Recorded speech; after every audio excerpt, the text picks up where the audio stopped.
Hello students, we are going to begin by first discussing the 15 fill in the blanks questions of the previous homework. Question number 1, in a lens the aperture is assumed to be small.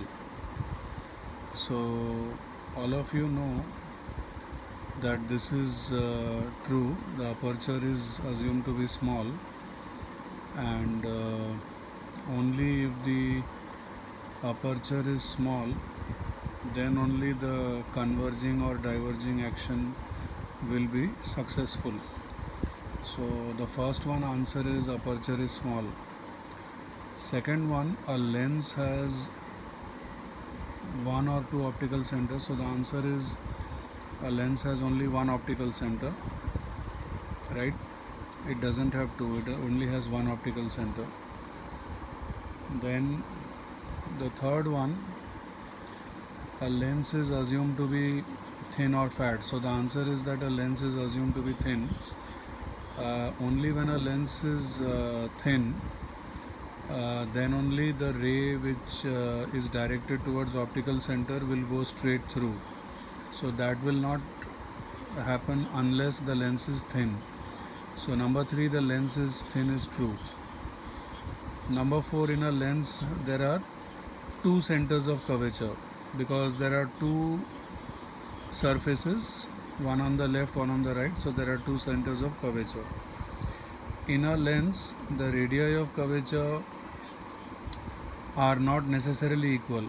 Okay, the radii of curvature, it is not necessary that they have to be equal, they can be unequal also. A convex lens is one which has converging action. Number 7, a concave lens is one which has diverging action. Number 8, a ray passing through optical center does not deviate, it goes straight through without any deviation. Number 4, a glass slab can never be used as a lens. Why? Because a glass slab does not cause any deviation. It basically takes a ray and gives out another ray parallel to that ray. So there is no deviation. The incident and emergent ray are parallel, so there is no deviation at all. So you cannot use a glass slab as a lens. Number 10, a lens is based on refraction of light, as you know. Number 11, the action of a lens can be explained using combination of prism. That is true.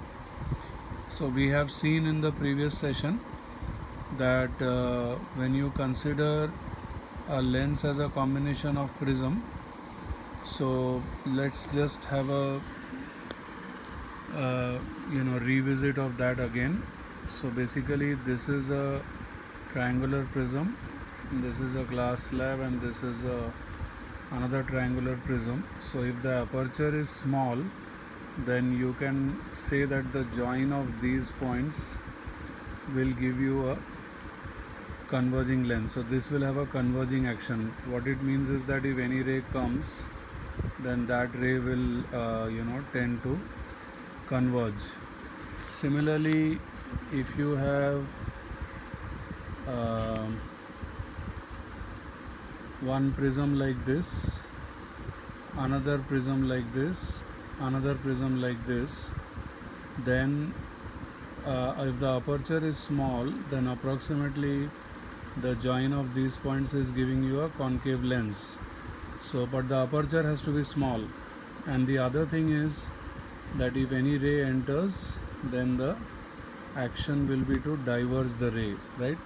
So it is true, you can explain the action by considering that it is a combination of prisms, but otherwise a lens itself is made up of two curved surfaces. So like I said, because of the aperture being small, we can treat this and this as a curved surface, but to explain the action we can say that yes, there are some collection of prisms like this or like this. This is giving converging, this is giving diverging action.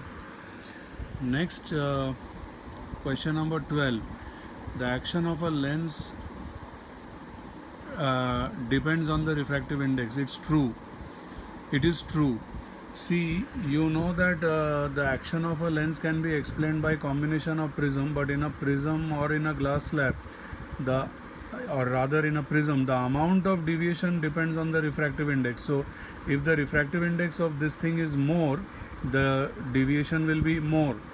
If the refractive index of this is less, the deviation will be less. So it does depend on the refractive index.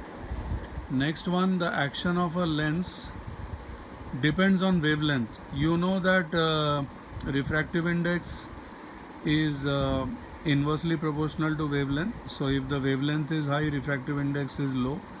So that means 13 does depend, does depend on wavelength. Number 14, action of a lens does not depend on surrounding medium. No, it's false. Actually, the action does depend on surrounding medium. See, the refractive index is of this particular material with respect to the medium which is outside. So it does depend on the medium, right? So if the medium changes, then this refractive index will also change, because whatever medium is there outside, that will determine the refractive index. So the answer will be of 14, it will be does depend on the surrounding medium. Now look at the 15th one, that a combination of concave and convex lens can be used as a glass slab. Now let us see how. The answer will be can be used. So you have, let's go back to this prism concept.